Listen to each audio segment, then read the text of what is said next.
Welcome to this week's virtual Drasha. This week we have the incredible privilege to read Parshas Behaaloscha. And the Torah says in Perek Yud Pasuk Tes, chapter 10, verse 9, a seemingly straightforward pasuk. V'chisavo milchama ba'artzechem. When war will come upon you in your land, alatzar hatzorereschem, you'll come with an enemy who is terribly oppressive. V'hare osem bechatzotzros, you shall sound the trumpets. V'niskartem lefnei Hashem Elokechem, you'll be remembered before Hashem your God. V'noshatem me'oivechem, and you'll be saved from your enemies. Very basic, straightforward mitzvah.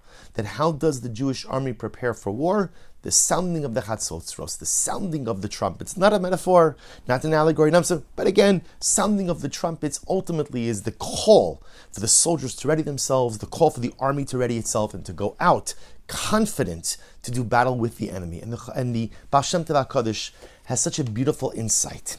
The Rebbe points out something fascinating. He says, if you look at the pasuk, and please look at it inside, chapter 10, verse 9, Perek Yud, pasuk Tes. The phrase opens, or the pasuk opens, V'chisavo'u milchama. Now, if you were writing this phrase, you would write it as V'chisavo milchama. When war will come, ba'artzechem, in your land. Kisavo'u, literally translated means, when you will come to do war in your land. And asked Baal Shem Tov HaKadosh, why does the pasuk phrase it that way? It could have just said again, V'chisavo, when war comes, but it says V'chisavo, when you come to do battle in your land. Listen to the words of the Rebbe.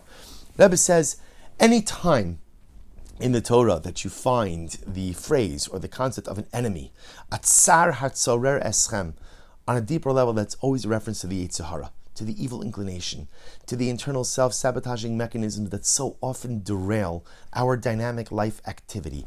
Every single time the Torah describes an enemy, there are external enemies and internal enemies. And dear friends, we know our internal enemies, the Yetzer Hara, the inclinations, proclivities, lusts, and desires that we have, inflict so much more damage than any external enemy ever could. So it says in the Baal Shem Tov HaKadosh something amazing. The pasuk is referring to going to battle against the Yetzer Hara, and he says something amazing. When you go to war against the Yetzer Hara, there are two ways you could do battle. You could wait for the battle to come to you. You could allow the Yetzer Hara to go on the offensive. Let him bring the battle to you.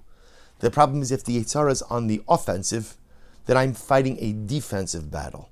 Or says Baal Shem Tov HaKadosh, you could wage an offensive war against the Yetzer Hara. What does it mean to wage an offensive war?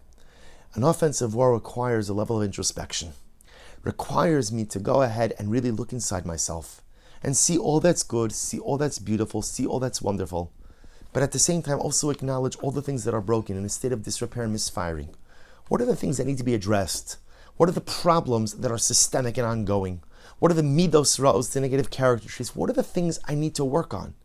And says the Rebbe something amazing. So often in life, we lack the courage to confront our failures and our failings. We lack the courage to go ahead and wage an offensive war against the Yetzer Hara, because I don't want to deal with it. But here's the incredible thing. The war is going to happen. The war is going to happen. The only shayla is, do you bring the battle to the Yetzer Hara? Does the Yetzer Hara bring the battle to you? So says the Rebbe again, too often in life, we ignore our shortcomings, our failures, and our frailties. We ignore our deficiencies. We ignore the things that are broken until I no longer can.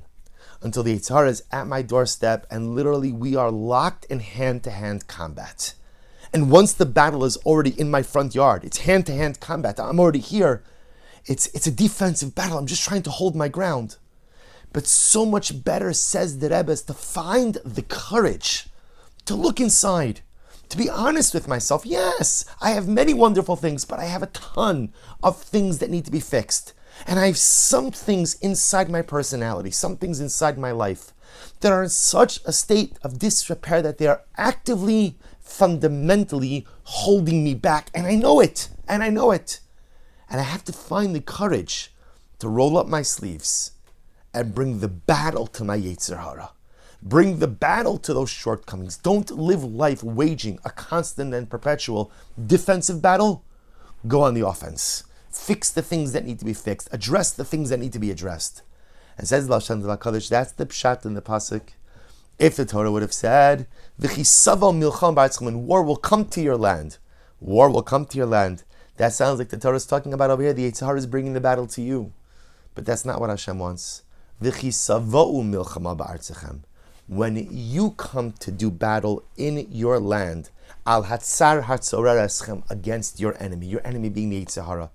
Torah is encouraging us with those two words, kisavo. When you come to battle, don't let the battle come to you. You go to the battle. Don't let the Yetzer Hara show up at your doorstep and say, "Hey, I'm here." Now you have to confront me. You can no longer ignore me. Bring the battle to the Yetzer Hara. Find the courage to wage an offensive war against all of the things that are holding me back. A profound message for our ancestors and a profound message for us as well. Sometimes in life we have no choice but to hold our ground. But so often, with a little bit of pre-planning, a little bit of introspection, we can identify the things that are broken, that are holding us back, and bring the battle to the Yetzer Hara. Wishing everyone a wonderful day, a good Erev Shabbos, and a beautiful Shabbos Kodesh.